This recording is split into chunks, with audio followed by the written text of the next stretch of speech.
Hi, welcome to A Fern Between Us, episode 15. I'm Michelle, and this is Jesse. We're two of the four owners of Bebop Winery. So bad. I couldn't remember. I was coughing a second ago. I inhaled a popcorn. Yeah, so. and so from now on, I'm just going to do it. I don't know why. I want to. You want to every week, but then every week you stall out. You're silly. I think you forget who we are. So today we are talking about pairings, and we have some really interesting questions that we're going to get to in a second. But we're going to do a little check-in, as always. How's your COVID world going? We got declined for our EIDL loan, which That's is bad. but also we can appeal it, and it's only because I didn't answer them back. And then they said there was an email that I didn't get or that I didn't respond to that I actually don't remember getting. So who knows? We'll see. But well, you don't remember anything I say either, so. Touche. Haha. But yeah, no, that's not even a bummer on the day. I'm not worried about that. We bottled Tempranillo today, which was great. And we're having Tempranillo. Nuh-uh. Yes. Crazy. All right. Well, there we go. I love that it's always news to you what we're doing. I don't keep all the details in my head, you know? Nor need you. Well, as a matter of fact, honey, yes, let me tell you about my COVID world. Yeah, how was your day? So I got my hair done. Hey, nice. Yeah. Now I see it. Yeah. It's crazy. Finally, the COVID had my roots out to about here. And Congratulations. Thank you. It was very exciting. I know that there's a little back and forth out there in the universe as far as whether or not you should be going to salons, and I want you to understand that I totally get it, and maybe that choice isn't for everybody, but if you are going to go, you should go see my sister who has Marie Fleur Salon in Taos. She is doing an amazing job following all the protocols. You walk up to the door, there's a chain keeping you on the outside. There's a sign posted very clear with the protocols of what's inside. She's only allowing two people in at a time, two clients. So the first one is scheduled. So for example, I came in, she just had me in there. We wore masks the entire time. And then when it was time for my colored process, I was escorted to a separate seating area, and she cleaned the whole place, sanitized it, which is really pretty amazing. And then welcomed the next customer in and took care of them, escorted them out. I was then allowed to be back in the space again after a full cleaning. It's amazing. That's a lot of work. That is a lot of work. What about when it's time for my color to process? You know what I mean? I said, no, I don't. I don't know what that means. All right. So anyway, I thought it was important to share my experience of going to a salon and somebody that's really doing it right. So there you have it. Let's talk about pairings. We've had some really interesting questions over the years even. I mean, not just for this show, but every time we talk to people. It's a big world. It's confusing. Yeah. And You're good at it. The rest of us don't really feel like we are. You're going to have to teach us here. Totally not true. But there are some tips for successful pairings, and some of those are, let's talk about the components of a wine. So you're looking at the tannin, the sugar, the acid. So sugar being the fruit component, not that you're drinking a sweet wine. And the acid is a really important component when you're pairing with food. And you always want to make sure that you're pairing with the main dish or the sauce for that main dish. Yeah, if it's specifically the sauce. Or something. Specifically, the sauce is really important. Yeah, exactly. And so you want to stick with that. You can't pair with literally everything on the plate. So that's going to be your most successful way into a dish altogether. And then you want to look at the weight and intensity of the wine. You don't want the food to overpower the wine. You don't want the wine to overpower the food. So that's an important thing, and I think that gets tricky for a lot of people is looking at, well, I don't know what the weight is of this wine, or, you know. So how do you want to do this? Do you want me to ask you questions or about it, or you want to get into questions, or what? How do you want to? Well, so I was just giving some basic, you know, Okay. like the ground rules essentially. Okay. And then I thought we would talk about why we feel that these are successfully easy pairing wines. Okay. And then we'll get into the questions. Okay. And those are more direct and specific, what people are trying to pair with or whatever. So you start with the main dish, Yes. and then you start with the weight, Yes. and then what? So also, you want to look at, are you going to be, you know, pairing opposites, like salt and acid cancel each other out. You want to look at also always having the wine be sweeter than the dish, or more acidic than the dish. And another trick is that you can just add the wine that you're going to be drinking with it to whatever you're making, which then is a marriage, and that's awesome. But we actually have a recipe for each of our wines on our website, which use that wine specifically for that recipe. So if you guys want to check that out. All right, so why do you feel like rosé is one of the easiest pairing wines for? It probably dates back to that acid question. You know, any of your white wines, bubbly especially, but including rosé, tends to be a higher acid wine, and therefore high acidity gets your mouth watering, makes foods yummier. They pair, you know, like she said, with salty foods. So if you have something that's super salty, which is most of our foods, I mean, that's the way we like them. I mean, that's when they taste the best, is if they're salty enough. Even like garlic is kind of a saltiness, and that's kind of balanced by acids, I feel like. Yeah, I often take it as a spice, almost a spiciness. It is more of a spice, I guess, but it's... But I think Yeah. that, you know, the rosé has that nice fruit component, so it balances spicy dishes. It has the great acidity, like he was saying, so it counteracts the salt. And what that's about is the salt is canceled out in the food, giving more richness actually to the dish, especially with seafood. And the acid is canceled out in the wine, and you get more fruitiness out of the wine. So it's a really kind of cool, interesting chemical The wine exchange. tastes sweeter and the food tastes bolder. Yeah. Or richer. So that's Yeah. why traditionally you pair a high acid white with your shellfish. So. Yep. And the other thing I feel like with a rosé is that it's kind of just an easy go-to because it goes well with New Mexican cuisine, you can do Thai food, you can do any number of dishes, and it's just kind of a no-brainer. It's going to work. I love that. Red, you know, it's the white wine that a red wine drinker is gonna like more. It's the boldest wine that a white wine drinker is gonna like, you know, readily.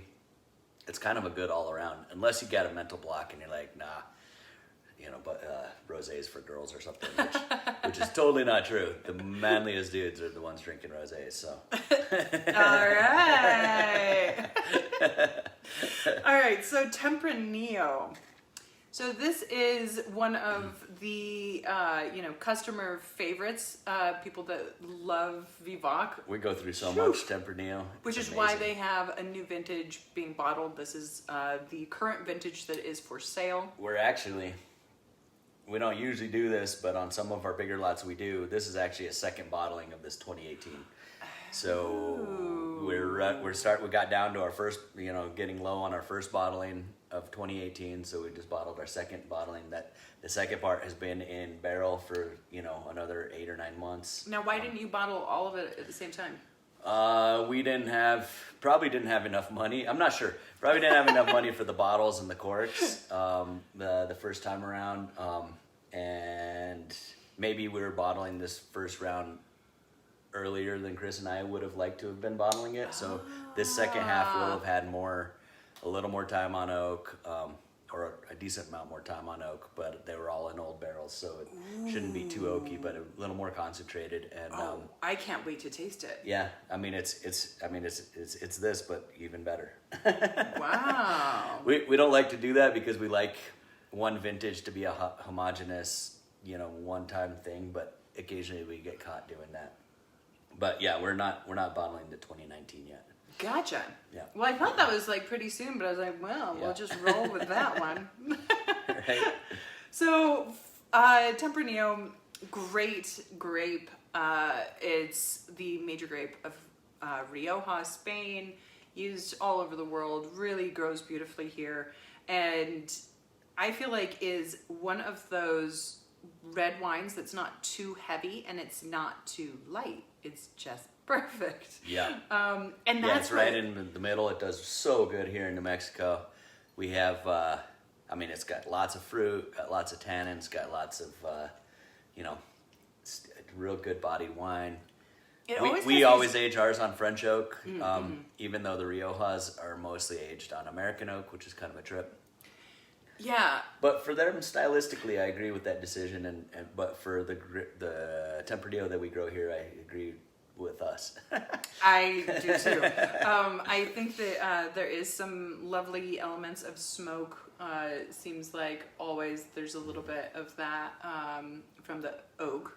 And the sweet spices really pair beautifully with these earthy elements that I always get from Tempranillo that is underneath that kind of black cherry kind of flavor profile. So you get these earthy aspects that then go really great with all kinds of foods, especially if you're using herbs.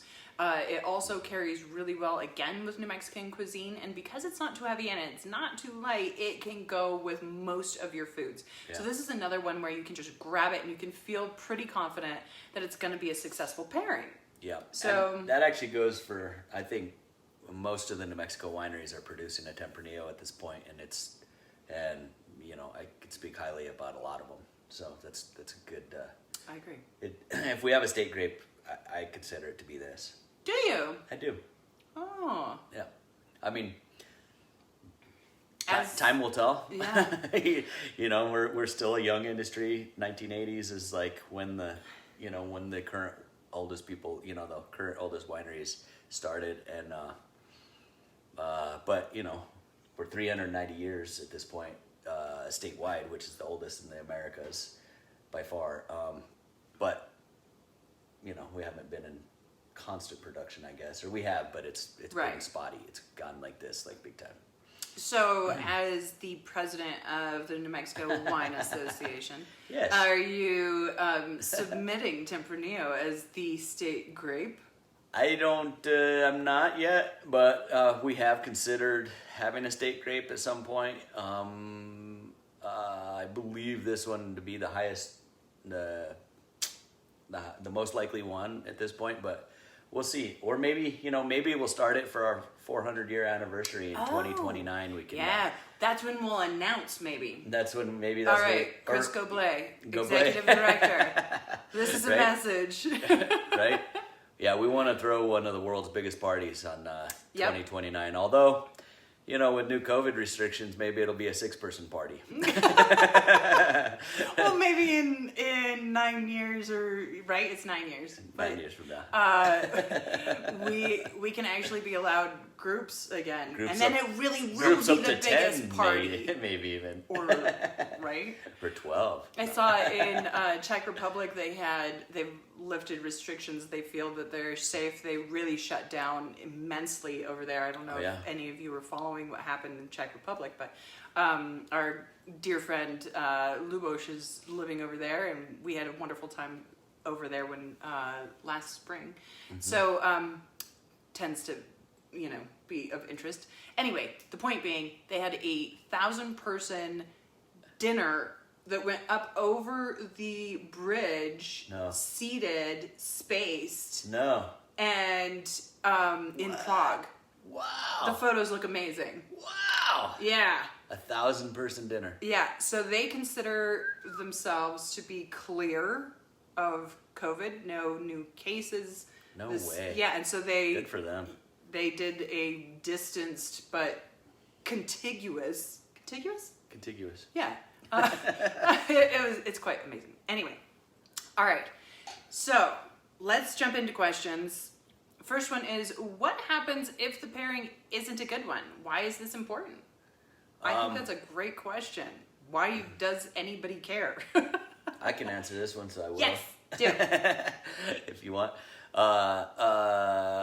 If the pairing's bad, the wine tastes like crap, the food tastes like crap, and you just set your wine aside and you eat your dinner, and then you get back to drinking your wine, and it's a missed opportunity. You can almost always have both taste better if you can find the right wine and find the right meal. That being said, it's not the worst thing in the universe. Set it down for 15 minutes and eat, and then, but I don't know. If it doesn't taste good with the food, you're not gonna want to eat them together. Yeah, absolutely. And I couldn't agree more that one of the most incredible things is when you have a really great pairing and then you go, whoa, wow. And it halts all other conversation to talk about this combination, or at least it does when you have us over for dinner. Yeah, we're lots of fun. Like, I don't know about this wine. Let's see. Did you try it with the peas? Because it was terrible with the peas. Yeah. Ew, gross. No.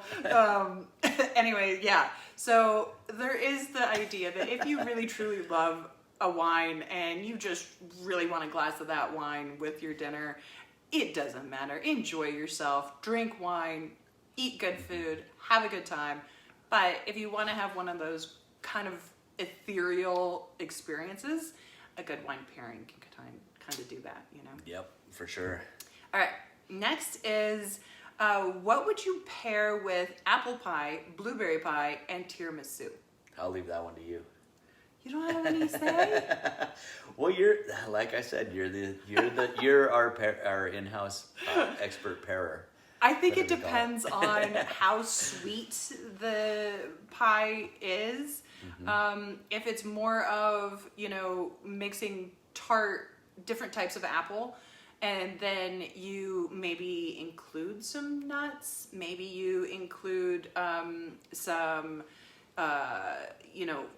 baking herbs in there so that it has a little bit more savory context, then a good Chardonnay is great. That's where I would go with it. And with blueberry pie, same thing. If you are not making it too sweet, I'd go actually more Syrah, which has really deep, dark notes. Can kind of like carry that dark blueberry. And then tiramisu is really hard because it's got rum in it. Yeah, and so now you're looking at conflicting flavors that are going to be difficult. But I'd go port. So, what do you think? So you're saying you could basically go a dry wine with a decently sweet dessert. A savory noted. Trying pie. Right. And so none of this applies if you go a la mode. Oh yeah, no. If you go a la mode, once you put ice cream on anything, you're done. Need syrup. Yeah, you need syrup instead of wine. Yeah. If anything. So an easy one too is sparkling. And then you're saying like port would be sweeter than the tiramisu, so therefore that works. Yeah. Desserts are tough. Desserts are really tough because usually it's hard to find a wine that's sweeter than your dessert unless you go with a dessert wine. And then so many deep rich reds pair so beautifully with chocolate. So if you have like a flourless chocolate cake, is the easiest thing in the world to pair a wine with. But pies, and especially if you got to go a la mode, you just put it down and do that and call it good. But I think that it can happen. I think it can happen. Yeah. And I think that there's also bubbly is another one of those that's easy to throw with a lot of desserts. Yeah. That's a tricky one. But hopefully that helps. If you try these out, send us some feedback. I loved it. It was amazing. Or, oh, you suck. It's terrible. You ruined my pie. You suck. You ruined my pie experience. I hate you forever. All right. Question number 3 is, what was the weirdest pairing you've had that worked? God, we've had some weird ones. You come up with some crazy ones. There's I hated my pie with the Chardonnay. The most wild experience we had, or I had, or most eye-opening experience was when we took our sommelier, one of the sommelier classes, and the wine guy told us, showed us, he had the saltiest food you've ever tasted, and he's like, all right, try a piece of that, and you're like, God, I can't even touch it. And then he's like, all right, try your wine, or try it, then put some in your mouth, and then try it, and then take a swig of your wine, and it was unbelievable. Neither the wine was too. What was the salty thing? I don't maybe it was even just salt. Oh, maybe it was just straight salt. It was. And it was the advanced pairing class. Yeah. Yes. So it was from the. Forgot. It was a wine that's grown right on the coast of the Loire, right where it dumps into the Atlantic, and it's like known as the highest acid wine that there is, consistently year after year, and it's because they get all the seafood in there. It's a port town, and they say they just pair it with all the saltiest seafoods, but to taste it, you couldn't. I mean, it was more acidic, I think, that he said, than sulfuric acid. I mean, it was so acidic. It was like a pH of 2.8 or something like that. And you almost couldn't even stomach it. You didn't like it at all. And then just a couple, like a pinch of salt, and everything changed. Everything changed. So that was super eye-opening to me. It wasn't a food pairing, I guess, but it's in this vein. But yeah. What do you have for... I actually was reminded by a wine club fan that she noted that we did a couple of years ago for our picking party. I paired a apple tartlet with our Merlot. Super strange combination, and most of the party was like, there's no way this is going to work, and that is straight up just yucky. And then everybody was like taking a moment to say, what is happening? This is so amazing. And I was really glad that she brought that back up to my attention. And that was a really wild combination. And one of the things was those other things that were part of the tartlet, which were caramelized nuts, and the apples were only very lightly brown sugar sweetened. That's the word I'm looking for. And so it was enough things that I felt like the Merlot would handle it, and it amazingly did. It was really phenomenal. There was also at another picking party where you served a cheesecake, a savory cheesecake in the middle of dinner. Oh, it's like port. With a port. It was a savory cheesecake, so it was a very cheesy cheesecake. It wasn't very sweet at all, and it was like served right in the middle. So we had like our appetizers and salad, and then we had that, and then we had our main course, and it was paired with pork, and everyone went bonkers. That was crazy. It was so good. I like to play around, right? It was wild. It was the wildest roller coaster of awesomeness, but I don't know. Thank you. Yeah. Yeah, I think that when you can think outside of the box and play with some of those combinations, that's when I get really excited about. I know, which one do you go for? I don't know. I'm going to go back to Rosé for a second. Okay. I love to play with those kind of flavor dueling combos, and so those are some super odd ones, and hopefully we keep coming up with some strange ones. I always like that. All right, so next is foods like asparagus and salads are hard to pair. Any tricks for that? I'll take the salad one. Let's see. Salads are good. Steer a little bit clear of things like arugula, which has like a super pungent flavor. Bitter. A super pungent bitter flavor. Lovely in lots of ways, but that's going to be hard to pair with. Once again, add nuts.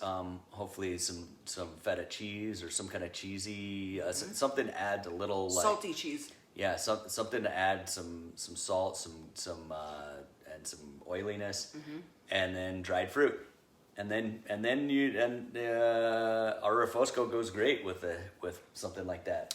The refosco goes great with blue cheese, and so that's really good. Crumbled blue cheese on salad's wonderful. Yeah.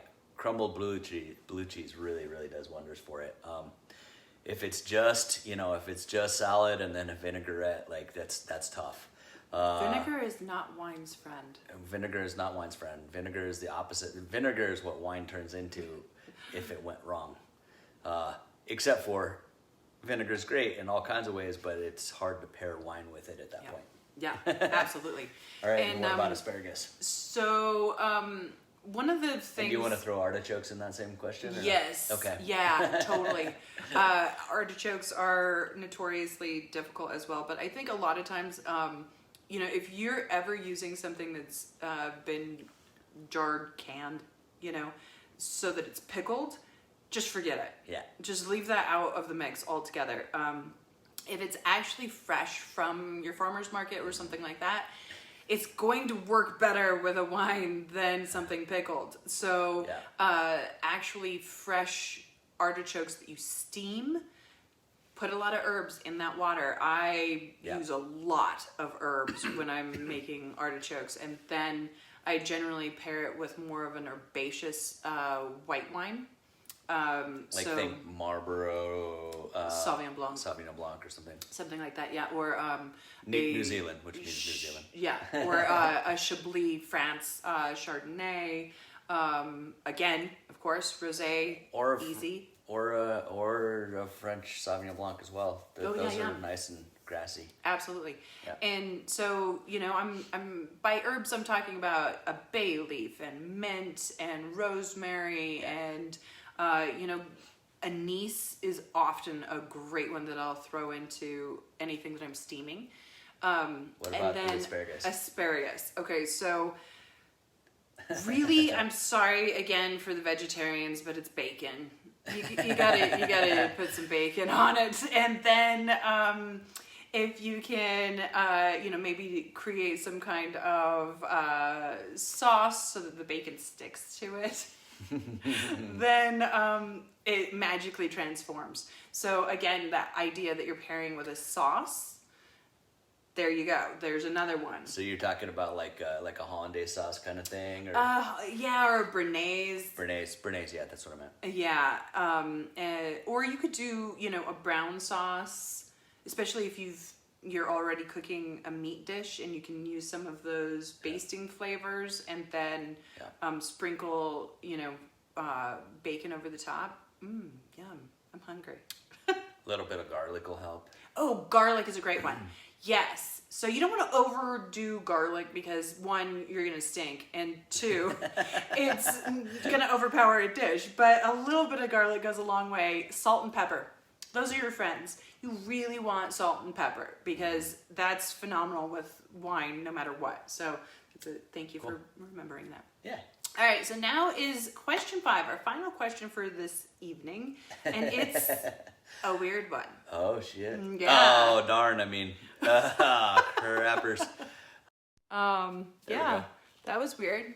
So if that timed out, that's one thing. If not, we'll keep going. Sorry about that. Using the phone as the device. Anyway, so this final question is, if you were to cannibalize your spouse, what would you pair with them? Now, we did say, ask us anything, so why not? Alrighty. Why not? Why not? I would say, I'd do a long, slow rump roast for sure. A nice kind of red wine rump roast. And Nobody said what cut. Oh, well, I'm getting there. I'm getting there. See? Oh. I'd probably. I knew this was gonna be interesting, but wow. I don't know how much bacon we need in there or not, but maybe have I'm bacon a little grease. plump after Bacon COVID. grease on hand for if the dish requires it, and then I would go with a. I think I'd go with Nebbiolo, honestly. I think it would. Because I'm so lovely and delicate. And Is that it? Yeah, yeah, all those things.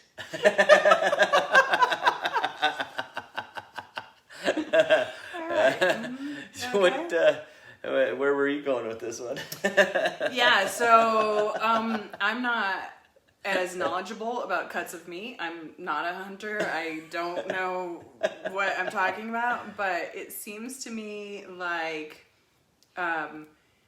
when your mom makes leg of lamb, it's always really delicious. So I guess I'm going with leg of Jesse. And but I would be more inclined to do like a cherry glaze. Oh. To combat what I'm guessing is gamey. Oh, it's gamey. I'll guarantee that. It's gamey. I just mean in general, right? People have to be probably pretty flavorful. I don't know. Unless you're under 5, you're probably gamey at this point, Are you advocating eating children? I'm sure they'd taste better. I'm pretty sure. Less meat, less meals, I guess, but Anyway, maybe more pleasant. okay, so with cherry It's a horrible reduction. question. I know, but cherry reduction kind of thing. Lots of spices, and then I would pair it with an Amarone. I feel like you'd need a really big, bold wine to carry those flavors. Something to maybe take your mind off the gaminess of the meat. Not to mention that I'm eating my husband. What pairs best with that is insanity. Right? Uh-huh. Anyway, so thank you for the very fun-filled question. I love that you guys are getting really creative with these. Keep them coming. As we finish up, let's talk about what's happening next week. We've got a fun week next week. Fun week? Yeah, no, I'm going to tell you right now. Oh, okay. Don't worry, you didn't need to remember Oh, it. okay. Yeah. Yeah, I thought I was in trouble again, guys. Always. Wait until we turn off the camera, then I'm in trouble. You son of a... No. So next week, I'm really thrilled to have one of our very own teachers and brilliant directors of Taos Academy to zoom in and talk about the struggles that our teachers are facing as we try to figure out how to send kids back to school in the fall and how they are approaching it. So this is Elizabeth LeBlanc, and she is the director of teaching and learning at Taos Academy.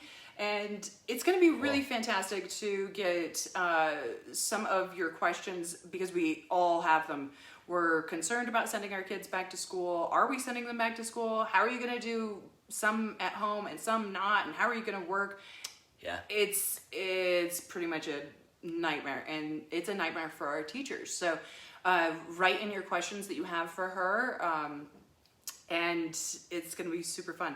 The wine that we're going to drink next week is the Chardonnay. We're going to revisit that. But here's the trick.